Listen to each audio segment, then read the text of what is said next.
Bonjour tout le monde, bienvenue sur ma chaîne Fit and Tricks. Comment savoir si vous êtes à l'échec ou non? C'est assez difficile. Sur les petits muscles comme les biceps, triceps, épaules, même le chest, c'est plus facile de savoir quand vous êtes à l'échec, quand vous êtes vraiment au maximum puis vous n'avez plus de répétitions là, dans la banque, il ne faut plus y aller, ça bloque assez vite. Mais quand vous arrivez aux gros muscles comme le dos et les jambes, est-ce que vous êtes vraiment à l'échec ou vous êtes à 5 répétitions de l'échec? C'est très difficile de savoir, c'est très exigeant au niveau du cardiovasculaire.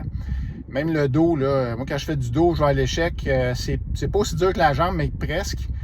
Alors, normalement, si vous voulez le savoir, moi j'ai fait du CrossFit longtemps, fait qu'on faisait souvent des one rep max, maximum à une répétition.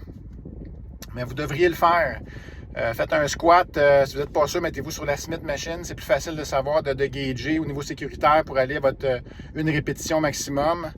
Sur le leg press, quand vous êtes vraiment à une ou deux reps, même à 3 répétitions, entre 1 et 3 répétitions au maximum de votre charge, que là, ça ne lève plus du tout. Là. Vous le savez, là, ça accote là, la Smith, vous êtes en bas, vous êtes plus capable de lever, vous accrochez la machine. Là, vous savez que vous êtes à votre maximum. Fait que c'est plus facile de gager après ça. OK, quelle charge que je vais mettre, à combien de répétitions, entre 6 et 8, 10 répétitions, pour aller vraiment à l'échec. Puis c'est aussi, c'est difficile mentalement d'aller à l'échec sur les gros muscles. Alors, essayez-le.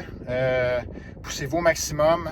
Mais je vous dis, il y a beaucoup plus de monde qui vont loin de l'échec, qui pensent qu'ils sont à l'échec, mais ils ne sont pas à l'échec du tout. Ils sont à 5 répétitions de l'échec, puis ça, c'est pas bon. Si vous êtes entre 1 et 3 répétitions de l'échec, ça va, OK? On disait tout le temps aller à l'échec. Mais si vous êtes à 2-3 répétitions de l'échec, vous allez quand même créer de l'hypertrophie, c'est quand même excellent. Mais comment savoir que vous êtes là? Il faut que vous alliez au maximum, il faut que vous fassiez votre one rep max, il faut que vous la connaissiez. Alors, allez-y au fond, faites des tests, essayez-vous, mais pour vraiment savoir si vous êtes à l'échec.